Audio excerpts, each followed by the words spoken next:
chức của giáo hội Phật giáo Việt Nam mà giống như đầu trộm đuôi cướp á, thì cái đó không nên. Cái đó nó sẽ ảnh hưởng và nó không đúng với cái tinh thần là lời của Phật dạy trong kinh sách. Nhưng nếu thành Phật hay không chỉ có Phật biết, Phật chứng, chứ không thể Phật phù gì chúng ta chứng được.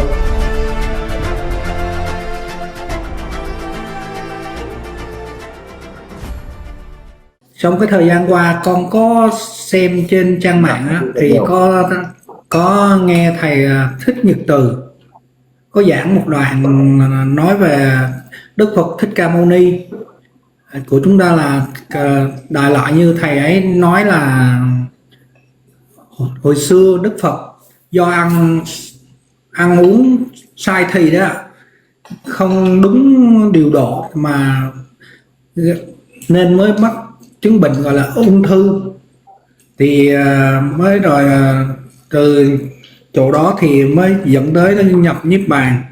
Thì theo thầy thì thầy Thích Nhật Từ nói như thế có đúng không ạ? A Di Đà Phật. Qua câu hỏi của anh thì ta thấy như thế này. Qua cái câu của thầy Nhật Từ nói, Thượng tọa Nhật Từ nói, ngài nói cũng rất là rõ.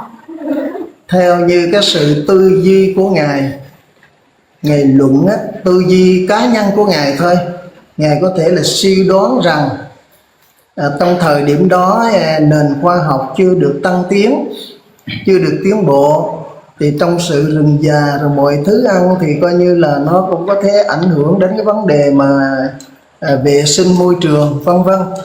Nên trong cái tình hình đó thì ngài suy luận đoán theo cái quan điểm của mình như thế, đó là quan điểm riêng cá nhân của ngài, chứ không phải thuộc về trong sách kinh hay là những lời Phật nói. Thì ta sẽ nhìn nhận thấy ở một vế như thế này, đó là cá biệt và cá nhân của Thượng tọa nghĩ, chứ không phải nằm trong kinh sách. Thì đó thì trên cái mặt đó thì chỉ có cái là của cá nhân của từng người tư duy vậy thôi mà. A Di Đà Phật.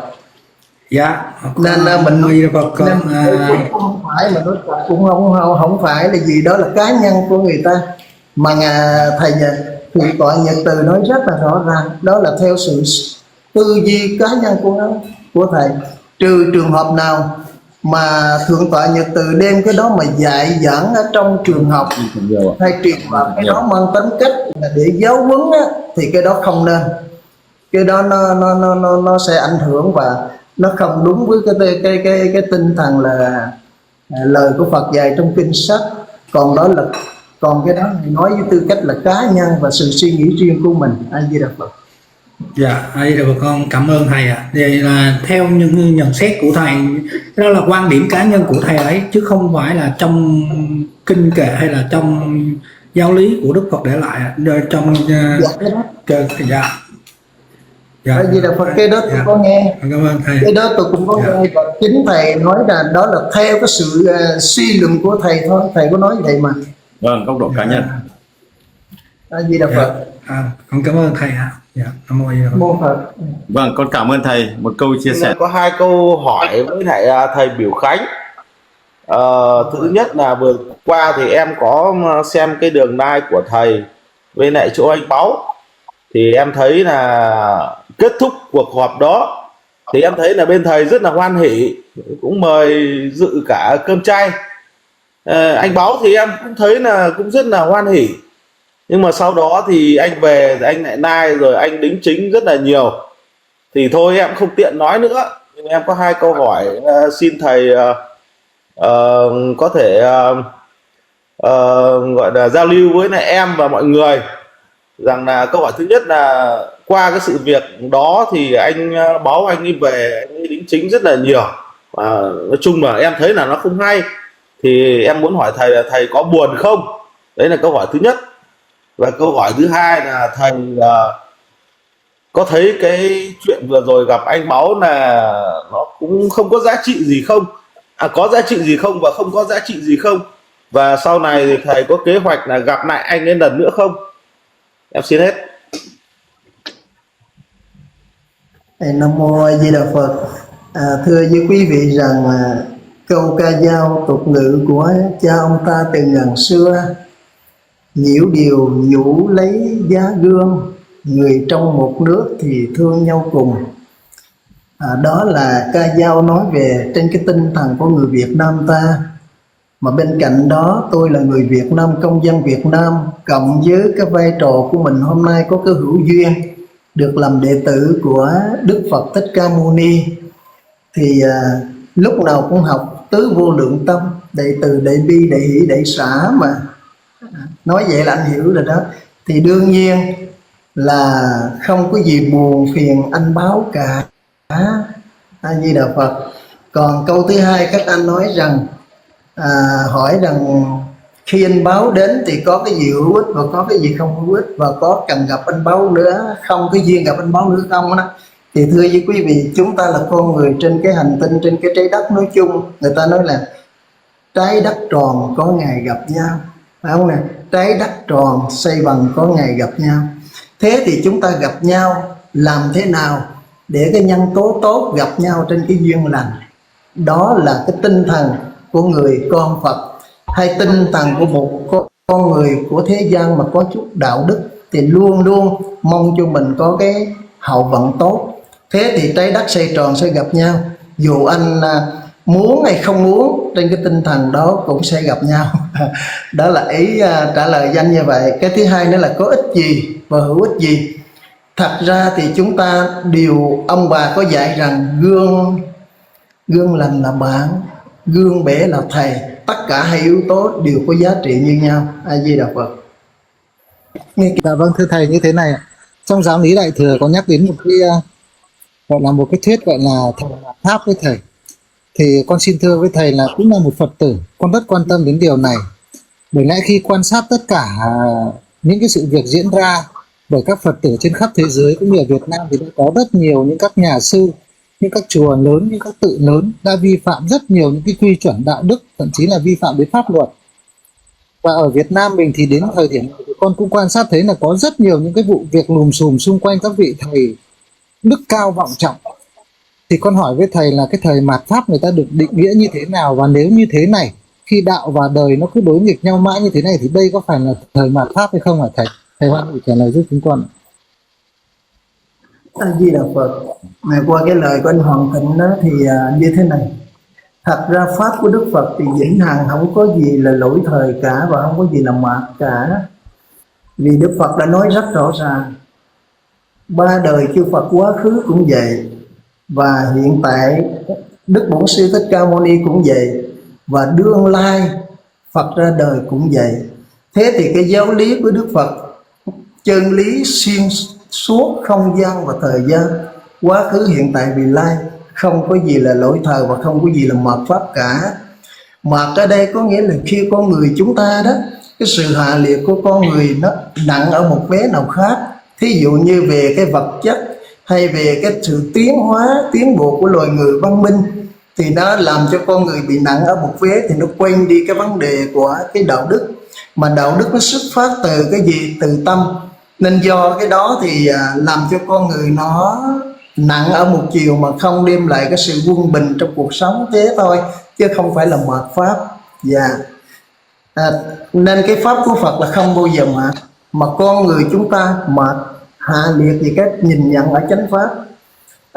Có thể đâu đó chúng ta thấy mạt. Ta ví dụ như một người hiền lành, một người không hề động đậy đến ai, một con người không hơn thua ai, mà luôn coi như những cái hòm oan, thì như vậy có phải chăng khi con người trong một thời buổi của chúng ta được sống đây là văn minh hiện đại, có trình độ cao, có nhận thức tốt, phải không nè? Nhưng mà tại sao họ nhìn một con người hiền lành họ vẫn coi như hà hiếp? Mình dùng cái từ ngữ như vậy thì ta biết đó là hạ liệt, là cái đạo đức của con người nó bị hạ liệt, nó bị mạt đi cái vấn đề cái ở đạo đức. Nó như vậy đó anh, chứ còn Con cảm ơn thầy. Dạ vâng, như thầy trả lời thì con hiểu là giáo lý của Đức Phật là bất biến, muôn đời không bao giờ có suy, không bao giờ có mạt, phải không ạ? Thì đúng như thầy nói, thực ra là ở đây Phật, Pháp và Tăng, thì Phật vẫn thế, Pháp vẫn vậy, nhưng mà Tăng thì có nhiều vấn đề. Và con hy vọng là mỗi khi thầy lên trên đây thì thầy sẽ là cái cầu nối để chia sẻ với mọi người tất cả những cái gì mà nó hữu ích nhất ạ. Con rất kính trọng thầy, con kính Phật cũng trọng tăng, và thầy cũng không ngoại lệ. Thì có rất nhiều chuyện nó xảy ra làm chúng con mất đi cái niềm tin ạ, mất đi cái niềm tin bởi những cái người rất là đức cao vọng trọng. Thật ra con cũng không phải là đi phản biện, hay con cũng không lên đây để hơn thua với ai, nhưng mà con thấy có rất nhiều những cái bị đảo lộn. Để có một vị sư làm sai thì đơn giản thôi, con sâu vẫn bỏ dầu một nồi canh. Thì con vẫn hy vọng rằng có một thời điểm nào đó mà con người ta sống trung hòa với nhau được, Phật Pháp Tăng và con người, Phật tử, Tăng Ni, tất cả mọi người đều trung hòa với nhau, Rồi, và ai cũng làm đúng cái bổn phận của mình. Cảm ơn thầy. Xin mời bạn hình sự có câu hỏi gì không? Dạ, trên cái câu của anh Thịnh nói đó, thì thưa danh như thế này: do vậy mà Đức Phật mới nói rằng tầm sư học đạo, và đồng thời thánh nhân cũng có nói rằng nhân hư chứ đạo không bao giờ hư. Do vậy thì mỗi con người của bản thân mình, mỗi con người trang bị cho ta có một cái sự ưa một cái nhân tố nào tốt để gặp bạn lành bạn tốt, đó là cái nhân quả mà theo như Phật nói. Vì vậy đó thì trên cuộc đời này, đối với cái lời Phật dạy là hằng hữu trường tồn, chỉ có do cái yếu tố của mình thiếu một nhân tố nào đó, mất đi cái duyên lành, nên đôi khi chúng ta không được gặp bạn lành thầy tốt. A Di Đà Phật. Vâng, con cảm ơn thầy. A Di Đà Phật. Xin mời bạn hình sự. Cảm ơn thầy ạ. Vâng, chào thầy. Và rất với thầy. Chào mọi người, con chào thầy Bửu Khánh. Hôm nay hữu duyên, hôm nay mới được gặp thầy Bửu Khánh. Thực ra con có một cái câu hỏi như thế này. Bởi vì con nghĩ là cái câu hỏi này thì chắc là cũng rất nhiều những người Phật tử trên cả nước, và thậm chí những người đang tín ngưỡng đạo Phật có lẽ cũng có những cái thắc mắc như thế này. Thì con được biết rằng là rất nhiều thầy đã từng nói, giảng dạy rằng là những người Phật tử tại gia hoặc là những tu sĩ hoặc những cư sĩ không được phán xét người tu hành, đó, không được đánh giá, không được nhận xét dù có đúng có sai. Đó, thì con xin hỏi thầy là những cái người mà Phật tử có được quyền đánh giá những người tu hành hay không? Bởi vì là bản thân con nhìn thấy là có rất nhiều người thậm chí đến chùa là cư sĩ, thậm chí là những Phật tử, nhìn thấy cái sự sai hoặc không đúng của một vị tu sĩ nào đó nhưng không dám lên tiếng, vẫn cứ phải âm thầm, vì họ sợ là bị sao, khi mình có thể ý kiến hoặc phản ánh mình sẽ bị mất phước, hoặc là mình sẽ bị nghiệp hay lọ kia. Thì đây là một cái điều con muốn hỏi thầy là có được đánh giá không? Nam mô Bổn Sư Thích Ca Mâu Ni Phật. Qua câu hỏi của anh hình sự á, thì nó trong một câu hỏi nhưng có hai vấn đề chính để chúng ta uyển chuyển áp dụng để nó phù hợp trong từng thời. Như vậy Đức Phật đã chia ra hai vấn đề: những giới ở tại gia, đó là U Bà Tắc và U Bà Di, là cận sự nam và cận sự nữ, để hộ trì chánh pháp, hộ trì tam bảo. Thế thì trong cái hộ trì tam bảo và chánh pháp ở đây không nhất thiết phải mâm cao cổ đầy hay vật chất tiền tài đến ủng hộ tam bảo, mà ủng hộ đây là tam bảo là ba ngôi quý báu như trong lời Phật dạy của người Phật tử Vô Vi. Vậy thì biết gìn giữ ba ngôi quý báu đó, chúng ta phải có trách nhiệm. Vậy thì trong trách nhiệm đó là gì?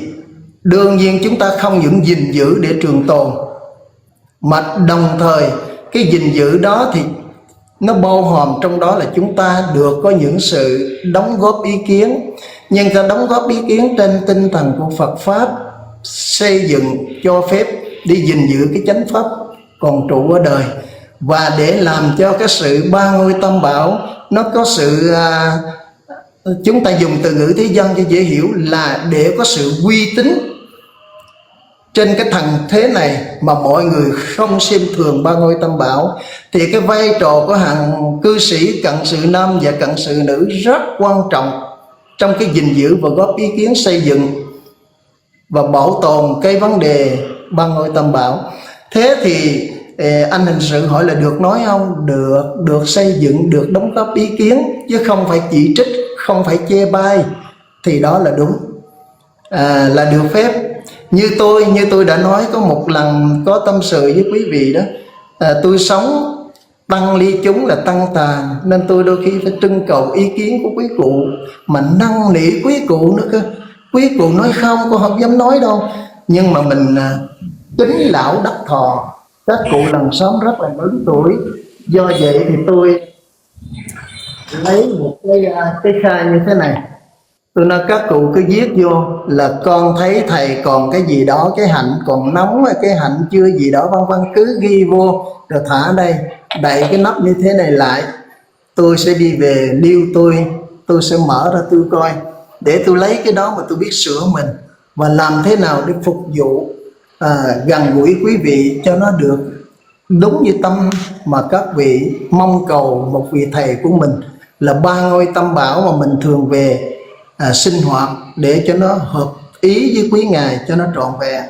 Thì đối với người tu sĩ như chúng tôi, bản thân cá nhân tôi, thì luôn phải trưng cầu những gì để mình làm cho nó phù hợp, thì cái đó là cái điều tốt.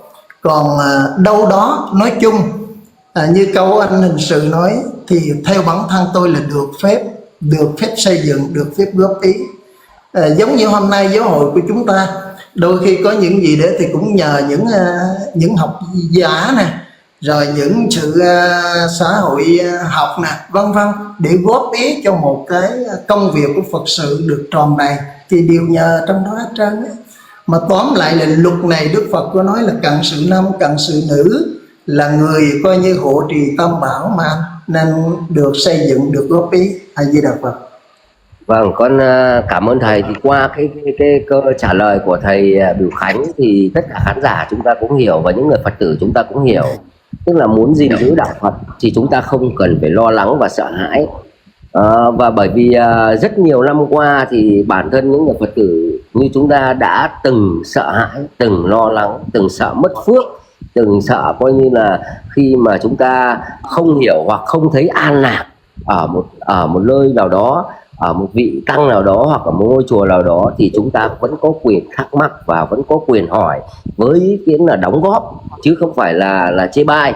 Thì ở đây đó là một cái bài học cho chính chúng ta để gìn giữ đạo Phật một cách trong sáng và đúng con đường chánh pháp, là chúng ta tìm đến đạo Phật để được an lạc, để được coi như là hướng thiện và để tự sửa chính bản thân mình, chứ không phải tìm đến đạo Phật để có phước báu hay là để lo lắng sợ hãi cho chính mình.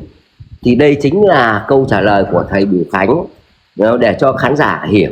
Bởi vì là rất nhiều năm qua rất nhiều người đi chùa đang cảm thấy lo lắng và sợ hãi, bởi vì con cảm nhận được cái sự lo lắng sợ hãi đó, bởi vì là qua cái cách họ đến chùa, họ tranh nhau thắp hương, họ tranh nhau đặt mâm lễ ở nơi chính điện, đó chính là sự sợ hãi, đó là chính là sự tham lam và muốn người khác phải chứng nhận, thì đó là đang đi sai với giáo lý nhà Phật.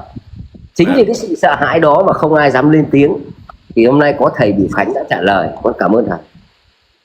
Dạ thưa anh, có một điều như thế này. Khi một người cư sĩ cận sự nam, cận sự nữ mà nói ra đó, thì đối với ai thì tôi không biết, nhưng mà riêng bản thân tôi á thì rất thương và rất quý các vị vô cùng. Vì sao vậy? Vì căn cứ trên luật nhân quả lành, gọi là thiện ấy mà, cũng có quả báo thiện, ác có quả báo ác. Thế thì thiện hay ác đều có quả báo. Do vậy khi một người cư sĩ mà góp ý kiến xây dựng thì trong đó nó cũng đã có quả báo, dù vô tình hay cố ý đều có cái quả báo. Vậy thì cái quả báo đó nó căn cứ trên cái tinh thần của chúng ta tạo. Các vị nghe kịp ha?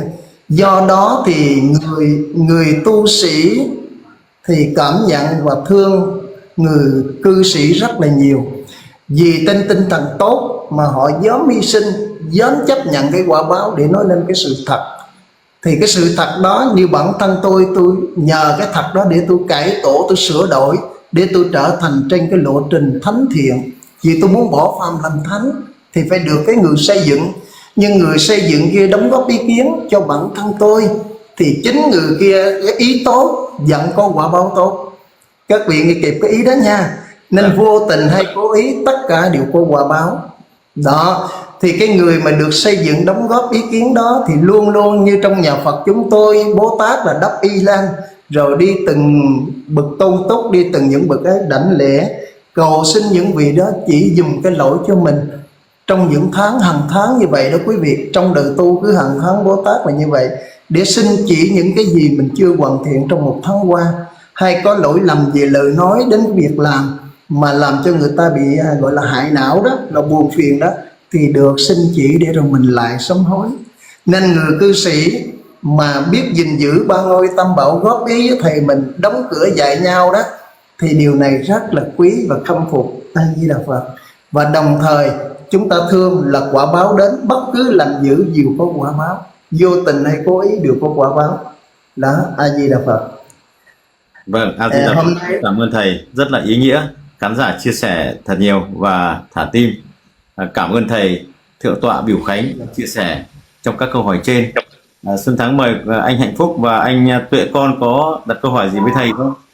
Cha em chào thầy một chút. Xuân Thắng, mô Phật, con chào Bạch, con chào thầy. Con có đi học lớp áo lam á thầy, thì có dạng á thầy đó, có dạng á là mà nói y như sư Minh Tuệ. Con mới học xong, mới xong 9 giờ tối nay, là nói á là mình á là thời Đức Phật á là phải ra nghĩa địa để quán cái thân này, rồi xong rồi á, lợm vải á, là trong nghĩa địa hoặc là ngoài đường, để may lên là thành một cái y đá nạp để bận, rồi ẩn cơ. Lúc đầu á, là coi như tu á, là kiểu như cũng ẩn, nhưng mà sau này là không ẩn nữa, phải ra để gieo duyên, hoặc ra để cho mọi người thấy, chúng sanh thấy. Nói chung là vị giảng pháp, giảng dạy này á, là điều nói con thấy là giống tự như ngài Minh Tuệ đó thầy. Con tự nhiên con nghĩ trong lòng mừng dễ sợ luôn. Ngài dạy, ngài giảng dạy, ngài nói là có một vị nào đó là cũng ẩn tu 14 năm, cuối cùng ngài cũng phải ra, xuất hiện ra để đi giáo hóa, đi gieo duyên cho mọi người biết đạo Phật là không phải ở ẩn, mà đạo Phật là phải ra ngoài để cho mọi người thấy đó, tu tập giải thoát. Vì dù ai, một Phật tử tại gia cũng giải thoát, mà các vị thầy tu cũng giải thoát, ai cũng mong muốn đạo Phật là đạo giải thoát, nên mọi người mong muốn giải thoát thì phải tìm về đạo Phật để mà tu tập để giải thoát đó thầy. Con thấy vậy thầy thấy vậy, con thấy con mừng. Tối con mới học lớp áo lam xong, con nghe con mừng dễ sợ luôn, ngài giảng y xì. Dạ mô Phật. thưa với quý vị nhắc đến Đức Ngài Minh Tuệ thì Đức Ngài Minh Tuệ dạ, Đức Ngài Minh Tuệ thì tôi phải nói khâm phục như thế này. Vâng.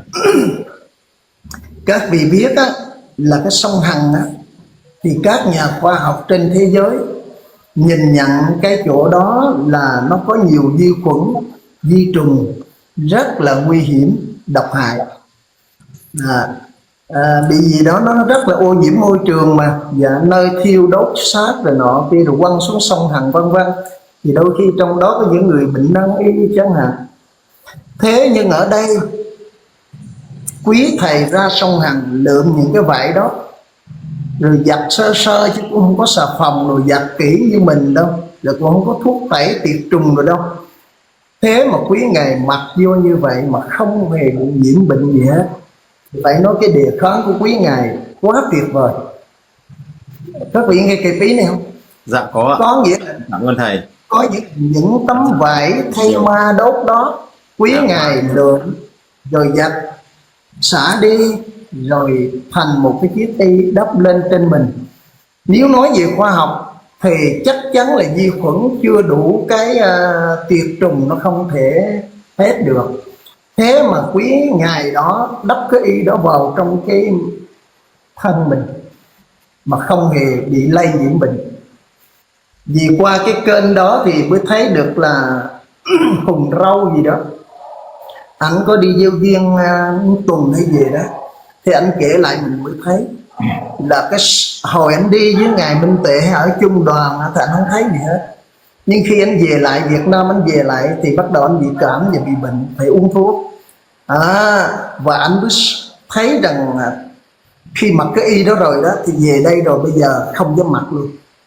có nghĩa là cái từ trường đó ảnh thấy anh Hải, nhưng mà khi ở bên chỗ gần ngài Minh Tệ và đi tất cả trung đoàn thì anh không sợ gì hết, không sợ bệnh, không sợ gì hết, mà anh thấy phơi phới như vậy mình thấy một cái từ trường hay là một cái đề kháng của quý ngài ta rất là khâm phục, không hề bị ảnh hưởng cái đó mà mang bệnh. Di Đà Phật. Không biết quý vị thấy sao? Theo tôi thì tôi thấy đề kháng của quý ngài rất là tốt. Vâng, con được vấn an thầy mấy câu. Câu thứ nhất, con muốn vấn an, con muốn thầy bố thí cho con là rất nhiều người, thậm chí là cả những các bậc đang được gọi là tiến sĩ Phật học hoặc là thượng tọa cũng nói rằng hiện tượng thầy Thích Minh Tuệ không phải là đắc, mà cũng không phải là gì, bởi vì không chưa, thứ nhất là chưa thủ giới tỳ kheo tăng hay là tỳ kheo ni gì đó, chưa thủ giới rồi là gì đấy thì không thể đắc được. Thì thầy làm ơn bố thí cho con xem là có phải là nhất thiết là phải thụ giới thì mới được chứng đắc hay không ạ? Câu hỏi của quý vị quá hay. Vì nếu như câu hỏi này và không làm rõ đó thì chúng sanh hay là bằng dân thiên hạ nói chung thì băn khoăn cái này và rồi không dám học theo lời Phật dạy thì vô tình không có cái nhân lành với Phật, và rồi cái quả chúng ta không được quả tốt. Thưa với quý vị, đứng về ngài Minh Tuệ, ngài Minh Tuệ chúng ta phải thấy như thế này. Tôi đặt giả sử nha, rồi tôi sẽ trả lời câu hỏi của anh Hạnh Phúc. A Di Đà Phật. Nếu giả sử Đức ngài Minh Tuệ hôm nay giống như Đức Phật, không của riêng ai. A Di Đà Phật. Đức Phật Thích Ca Mâu Ni của chúng ta không của riêng ai, mà là của nhân loại, của chúng sinh. Và trên cái nhân loại chúng sinh đó thì tùy cái duyên mà gặp được ngài, còn do nhân do duyên nữa. Vậy thì hôm nay Đức ngài Minh Tuệ cũng không ngoài cái vị trí đó. Ngoài ra là một công dân Việt Nam chúng ta là căn cứ trên cái nhục thân này và căn cứ về pháp lý khi xuất xứ của một con người. Thì Đức Phật cũng thế, Đức Phật cũng xuất xứ là con người từ Ấn Độ. Đó là cái nền tảng về pháp lý của trên cái thân thể này, nhục thân này, nơi sinh ra và lớn lên. Nhưng đứng về cái thành tựu tu hành của Đức Phật thì không thuộc về cá nhân của một đất nước Ấn Độ mà của nhân loại. Thì có như vậy đó thì nó mới thật là giải thoát, nó mới thật giải thoát. Mấy vị nghe cho kịp cái chỗ ý này nha. Vậy từ hôm nay mình đặt một cái chuyện giả sử rằng nếu như Đức ngài Minh Tuệ có một cơ quan nào của thế giới này, nhân loại này thừa nhận ngài Minh Tuệ là một cái gì đó, là một tổ chức đó, thì ngài Minh Tuệ còn là của nhân loại không? Đây cái điều mà chúng ta phải thấy. Nên ngài Minh Tuệ nói rất là rõ ràng, con chỉ là một công dân học theo Phật. Như vậy là ngài giải thoát ngay hiện tiền rồi, không dướng vô bất cứ một điều hết. Chỉ ngoài còn có thân xác này thôi, phải có visa, vậy có bích bo gì đó là căn cứ trên cái thân. Mấy vị nghe kìa. Còn trên cái ý chí để giải thoát thì ngài giải thoát ngay hiện tiền. Chúng ta thấy cái cụm từ ngài nói rồi đó, thấy không này? Ngài không thuộc, giả sử như bây giờ cái tổ chức của Liên Hiệp Quốc đây, hay tổ chức của một thế giới của chúng ta thừa chấp nhận và cho ngài một cái yếu tố gì đó, tôi nói ví dụ vậy. Vậy thì có giải thoát không? rất hay. Vậy thì không còn là của nhân loại nữa, quý vị nghe kịp không? Nên chúng ta không đòi hỏi ai đó phải công nhận ngài thế nọ thế kia, vì phải căn cứ trên cái tinh thần của Phật và tinh thần và nhu cầu của một công dân mà ngài Minh Tuệ đang nói là không có vướng bận lấy trời làm lấy trời, đầu đội trời, chân đập đất trong không gian của hành tinh này, thì mới đi khắp thế giới đó đây, đi truyền cái điều mà Đức Phật ngày xưa truyền. Nó không thuộc về ai, chứ còn nếu nó thuộc về ai đâu đó thì chắc gì những tôn giáo bạn hay các cái Ấn Độ giáo, Kiền Na giáo, rồi đạo Ninh Đô làm sao đánh lễ ngài. Các vị thấy không, ngài không thuộc về của ai mà thuộc về của ai. Không công nhận mà công nhận mới thật là công nhận. Vì mọi người, mọi tôn giáo, mọi nhân loại đều đảnh lễ ngài Minh Tệ và công nhận ngài Minh Tệ là một người tu học theo Phật. Thế thì đã công nhận chưa? Công nhận rồi. Mà cái công nhận này không thuộc về ai mới là công nhận. Vâng. Còn nếu còn sở hữu thuộc về ở đâu đó thì không phải là công nhận. Nghe kịp cái ý này không quý vị? Vậy tốt á. Vâng. Rồi vậy thì thưa cái câu của anh Hạnh Phúc hỏi thì không có giới, không có điều mà thụ giới rồi như vậy thì có đắc không, có chứng không và có tu được không? Xin thưa, lời của Đức Phật dạy giống như một trận mưa pháp xuống tất cả chúng sanh. Ngài nói trong kinh Pháp Hoa, lời ta nói ra pháp giáo pháp của Phật ra thì giống như cây lớn thì hút lớn, cây nhỏ thì hút, giống như trận mưa mà, cây lớn rễ thì hút lớn, cây nhỏ thì hút nước mưa nhỏ, tùy theo cái định mức của cái khả năng cây đó hấp thụ cái nước mưa đó mà thôi. Vậy thì giáo pháp của Đức Phật không kiêng cử cho một tu sĩ như chúng tôi, mà lời của Đức Phật là làm hữu ích cho chúng sinh trên trái đất này. Hữu duyên vô duyên đều là lời Đức Phật muốn ban bố cho chúng sanh được giải thoát. Thế thì bây giờ chứng tỏ Đức Ngài Minh Tệ, Ngài nói rất rõ ràng, con học theo Đức Phật mà, chứ Ngài đâu có nói học theo cái gì đâu mà nói không phải của Phật. Thì Ngài học theo Phật, Ngài sẽ thành Phật đương nhiên thôi. Và cái chứng đó, cái thành đó không ai có khả năng nói chứng hay không chứng. Tôi tạm thời nói cái này vì Ngài nói Ngài học theo Phật thì Phật mới là người có vai trò là một ông thầy đó chấm điểm cho Ngài Minh Tệ mà thôi. Quý vị nghe kịp không? Còn như chúng tôi hôm nay mang tính cách tu hành theo Phật là vì cái tổ chức là khác á, thì phải được tổ chức thế nọ thế kia. Nghe kịp cái điều này nha. Nhưng nếu thành Phật hay không chỉ có Phật biết và Phật chứng, chứ không thể phàm phu như chúng ta chứng được. Vì Đức Phật là người đắc pháp, và Ngài là coi như ra khỏi tam thiên đại thiên, Ngài chánh đẳng chánh giác, thì Ngài tạm thời mình cho Ngài giống như một ông thầy mới có khả năng chấm điểm cho người học theo Ngài mà thôi. A Di Đà Phật. Nên tóm lại lời của Đức Phật, bất cứ vị nào thực hành đều đem lại là cái không có gì trở ngại. A Di Đà Phật. Bản thân con trong rất nhiều năm qua đã hiểu sai cái giáo lý đạo Phật, cũng giống như là một người đã đi học đại học rồi, nhưng khi thầy Minh Tuệ xuất hiện thì con lại sẽ trở lại là một học sinh lớp 1, học lại từ đầu và tự biết mình phải chỉnh sửa chính bản thân mình để cho nó tốt đẹp hơn. Thì chỉ có một vị Phật thì mới làm được điều đấy thôi. Chứ nếu không phải là một vị Phật thì không thể làm được điều đấy. Mà không, con nghĩ không chỉ riêng con mà rất nhiều người ở đây đang hàng ngày, kể cả những người đang, thậm chí có những người phỉ báng thầy Minh Tuệ cũng đang đi tìm hiểu đạo Phật. Thậm chí là họ tìm hiểu còn sâu sắc hơn nữa. Thì đấy chính là một cái sự giáo hóa rất lớn mà nhiều năm qua ít có người làm được như thầy Minh Tuệ. Thì con coi thầy Minh Tuệ là vị Phật, thì theo thầy như vậy có phải là mê tín không? A Di Đà Phật. Câu hỏi của anh Hình Sự hay quá. Cảm ơn anh nha, cảm ơn anh. Thưa với quý vị,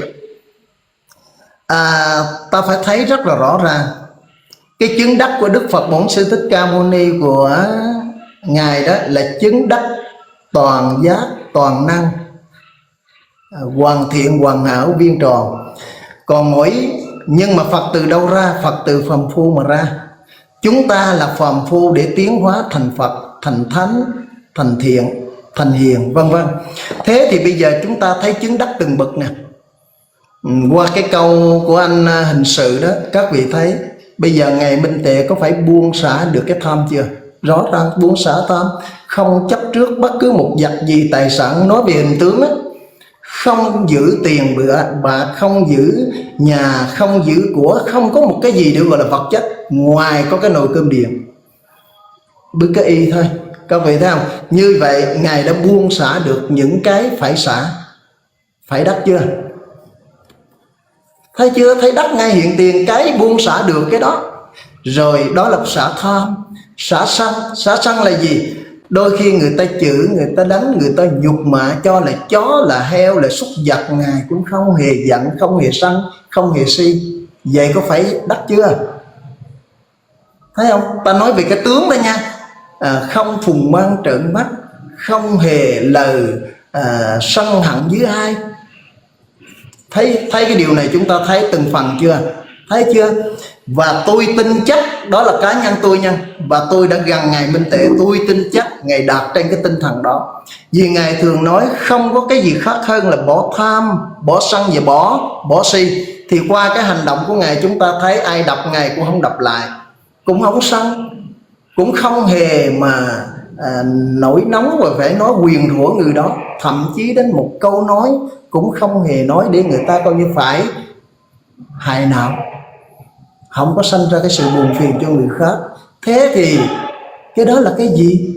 Có phải do cái năng lực, cái từ trường thành tựu đó, mình dùng cái từ ngữ như thế gian là thành tựu cái đó, nên khiến có cái từ trường mà mọi người thấy điều kính quý và kính yêu và đảnh lễ là điều đó. Nếu như không có cái đó thì ai đảnh lễ? Tôi lấy tôi so ra thôi, các vị thấy không? Thí dụ như tôi tu nè, ngon lành y áo nè, rồi hàng tháng cũng phủi tóc nè, tụng kinh ngon lành, nhưng mà ai đảnh lễ tôi như được như Ngài Minh Tuệ đâu? Vì tôi có những cái chưa được hoàn thiện như Ngài Minh Tuệ. Vậy thì so bản thân thì tôi biết Ngài chứng đắc ở phạm trù đó. Mà mình dùng cái chữ chứng đắc thì thấy cái gì đó, cái cụm từ nghe nó cao thượng, cao siêu quá. Nhưng mà mình dùng cái từ ngữ là Ngài thành tựu được, thành quả được cái việc Ngài đang hành. Các vị đồng ý quan điểm nó không thì không biết, nhưng mà qua cái lăng kính sự tu của tôi cảm nhận như vậy. Ngài đã tu luyện tập mà thành tựu cái việc của Ngài đã làm. Bằng chứng Ngài không sân, người ta chửi Ngài không chửi lại, là thành tựu cái việc trên cái đường hành rồi. Nên thưa một câu mà chúng ta có thể bị hay nhầm ở chỗ này. Có nghĩa là Đức Ngài Minh Tuệ nói là con chỉ tập học. Xin thưa, Ngài không phải là tập học nữa, mà Ngài là không những thực hành nữa, mà đem cái sự thành tựu của mình phổ biến thì đúng hơn. Bằng chứng thành tựu là gì? Ngài không sân. Người ta chửi Ngài không chửi lại, là Ngài đem cái không chửi lại để phổ biến cho mọi người. Thấy không nè? Rồi Ngài không sân là không phùng mang trợn mắt với ai. Thì Ngài đã thành tựu nên muốn đem cái đó để truyền cho mọi người thấy, qua đem cái hình ảnh mà thực hành, gọi là thân giáo. Các vị thấy đó là thân giáo, thấy không? Như vậy cái đó thành tựu chứ sao còn gọi là tập học nữa. Vâng. Cái đó là Ngài đã truyền đạt cho chúng ta thấy rất là rõ, chứ không phải tập học, mà gọi là truyền đạt. A Di Đà Phật. Đó là theo cái nhìn mà tôi thấy như vậy, đó là cái truyền đạt của Ngài, chứ không phải cái tập học. Rằng rất khó, nhưng mà con mạnh dạn hỏi thầy. Bởi vì trong tuần vừa qua là có một nhân vật mà nói sai và nói xấu về thầy Minh Tuệ, đó là anh Hoàng Duy Hùng. Anh ấy là gì con không biết, nhưng mà anh ấy nói rằng là ông Minh Tuệ là lật lọng, hai lời hai lưỡi. Thì con thấy sai và con cũng phản kháng. Và con cũng thấy ông luật sư Hoàng Duy Hùng cũng nói về thầy và con thấy sai, con cũng phản kháng, và con phản kháng rất là nặng. Ví dụ thách đố với thầy, hoặc là gọi thầy là, con xin lỗi là gọi thầy là thằng, con xin sám hối câu nói này. Tuy nhiên con cũng bảo mọi người là cần phải lên án ông Hoàng Duy Hùng vì ông sai. Vậy thì con muốn hỏi thầy là con phản ứng như thế có nên hay không, và thầy có thách đố anh Hoàng Duy Hùng hay không? Bởi vì anh nói là muốn thách đố với thầy. Vâng, con cảm ơn thầy ạ. Trước khi trả lời cái câu của anh Xuân Thắng thì tôi nói một cái câu chuyện khi tôi xuất gia đi tu, mới thế pháp phủi tóc thôi quý vị.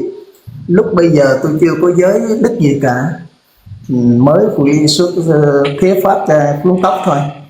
Thì đi ngang một cái lần đó, có một người mẹ cầm cái chổi quét cái sân, có một đứa bé đi chạy chậm chậm theo mẹ. Nó mới nói: ô, thầy chùa trọc đầu. Thì người mẹ rầy đứa con đó, mà trở cắn chổi lại tính đập đứa con. Thì lúc bây giờ tôi can, tôi nói: cô à, thứ nhất là cháu nó nói đúng mà sao rầy nó. Thứ nhất nó nói tôi thầy chùa là đúng, tôi là thầy chùa. Thứ hai là đầu tôi không còn tóc. Như vậy là đúng, chứ đừng đánh vậy mai mốt cháu nó không dám nói. Sự thật là dở hơi, nên phải để cái sự thật đó nó nói. Đó là khi tôi chưa tu, chưa có giới đức, mà tôi còn cảm nhận được cái sự thật, và điều thật chúng ta phải ghi nhận. A Di Đà Phật. Vậy thì qua câu hỏi của anh á, thì đứng về ở mặt chú Hoàng Duy Hùng gì đó nói, thì điều chúng ta nên lắng nghe, và nếu cái nào chú Hùng nói đúng thì chúng ta cùng nhau để học. Cái nào chú Hùng nói không đúng thì chúng ta góp ý để chú Hùng phải biết cái cách sửa sai cái điều đó. Ví dụ có những người Phật tử, anh nói tôi cứ nói thôi, có nhiều người Phật tử thậm chí ngày mai là họ tới nữa nè, họ rất là bức xúc. Họ nói là con là Phật tử mà chú Hùng nào đó nói thầy là một tướng ăn cướp, mà biến thái rồi sau này còn nói thầy là một tên cướp. Con nghe con bức xúc lắm, thành thử con không thể nhìn cái điều đó được. Thì thưa với quý vị, nhân đây thì qua lời của anh Thắng hỏi thì tôi mới nói thôi. Thật ra thì chú Hùng ông nói ở trên một cái phiến diện nào đó đối với cái cách của chú nói, nhưng với một cái vai trò của một người mà mang tính cách là luật sư có trình độ, thì ta nói cái gì đó thì nó phải có kèm theo những cái điều chứng cứ, và kèm theo những cái gì nó mang tính cách là có luật lệ. Còn nếu ta nói một cái gì đó mà nó vô căn cứ thì trước mắt chúng ta đã đánh mất cái giá trị của chính bản thân mình, và sau đó làm cái niềm tin của mọi người không cần chính diện mà tin ở ta nữa. Thì một con người ta sống như vậy thì đôi khi cuộc đời nó còn lại về sau nó vô vị đi, thì mình phải thưa với quý vị. Riêng tôi đó thì khi chú Hoàng Duy Hùng nói tôi là một biến thái, rồi sau đó nói là một tên cướp đó mà, thì tôi nói đây là gì để tôi nói chú Hùng như vậy, chứ không chuyện của người ta mà mình nói thì không nên, mà đây là chính bản thân mình nên tôi nói quý vị nhé. Thưa chú Hoàng Duy Hùng là một tu sĩ như bản thân tôi, hiện nay là thành viên của Giáo hội Phật giáo Việt Nam, mà Giáo hội Phật giáo Việt Nam là thành viên của Mặt trận Tổ quốc Việt Nam, mà Mặt trận Tổ quốc Việt Nam là ngôi nhà chung đại đoàn kết của dân tộc. Do đó chú Hùng nói rằng một tổ chức của Giáo hội Phật giáo Việt Nam mà giống như đầu trộm đuôi cướp á, rồi trở thành là một thành viên của ngôi nhà mặt trận, thì vô tình như vậy chúng ta xúc phạm đến một cái tổ chức, một thành viên trong đó, thì nó không nên. Bản thân tôi thì hoan hỷ, không hề giận hờn gì hết, nhưng đây là tinh thần nói để sau này chú Hùng lựa lời mà nói. Dù chú có chữ tôi thậm tệ để chăng nữa cũng không sao, tôi sẵn sàng hoan hỷ, nhưng đừng động đến tổ chức, đừng động đến cái ngôi nhà chung của dân tộc của chúng tôi, không nên. Đó là điều thứ nhất. Thứ hai, chú Hùng là con người đã làm việc thì có trình độ, có biết luật. Vậy thì vô tình đâu đó chú nói như vậy, không lẽ chú giỏi hơn cái ban ngành chức năng của xã hội chúng ta sao, mà để một tên cướp lọt vô làm như thế hả? Như vậy vô tình thì chú lại xem thường cái tổ chức quản lý của nhà nước chúng ta, xã hội chúng ta.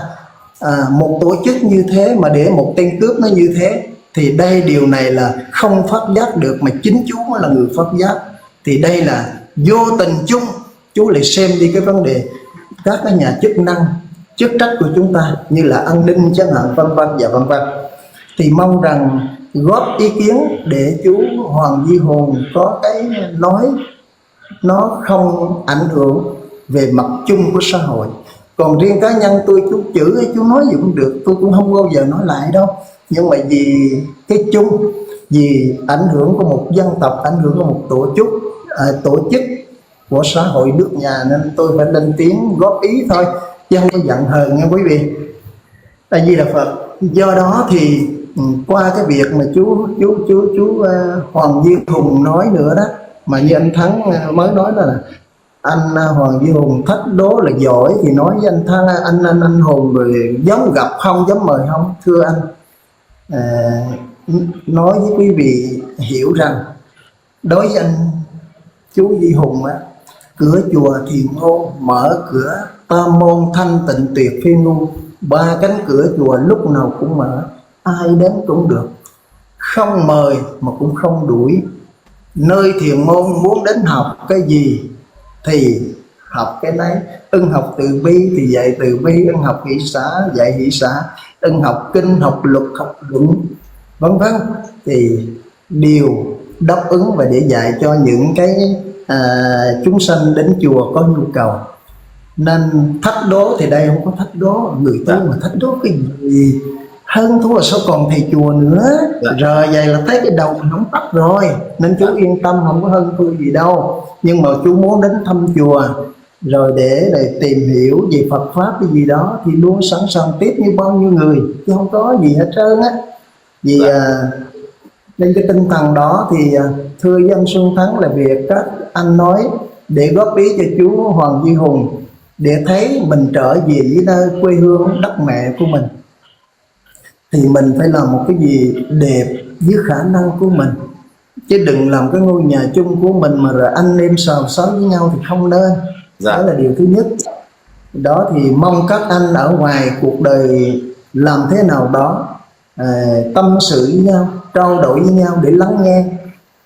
Còn nếu những cái gì mà ngoài khả năng của bản thân mình thì nó còn có hiến pháp và pháp luật. Đó là đương nhiên. Quý thầy đi tu như chúng tôi thì không kiện không thưa, nhưng Phật tử thì họ bức xúc lắm, họ không chấp nhận. Vì kêu một người thầy của họ như thế không những nhục mạ bản thân người thầy, nhưng mà ảnh hưởng cho một số tín đồ. Không lẽ cách nhìn của một cái vị thầy của mình bị như thế thì nó mang một cái điều không phù hợp, thì họ không vui.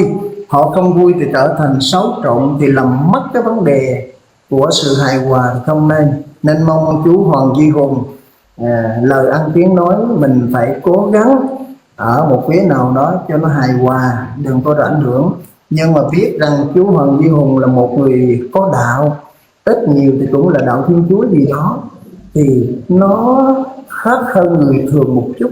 Ngoài con người có đạo cộng với con người có trình độ, ta đem cái kiến thức của mình làm sao hữu ích cho muôn người, và để cho muôn người được cái kiến thức đó mới là vai trò của một người luật sư cũng như một người có trình độ. A Di Đà Phật. Cũng như bản thân chúng tôi tu hành thì làm thế nào phải đem cái tinh hoa của Đức Phật áp dụng cho mình, rồi loan tỏa cái từ trường đến cộng đồng. Chẳng hạn như tôi không tu thì chú Hoàng Duy Hùng nói vậy là chắc là bị đơn từ với nhau rồi. Các vị đồng ý không? Nhưng mà vì tu nên cái tinh hoa của Đức Phật không bao giờ làm cho chúng sanh khổ não.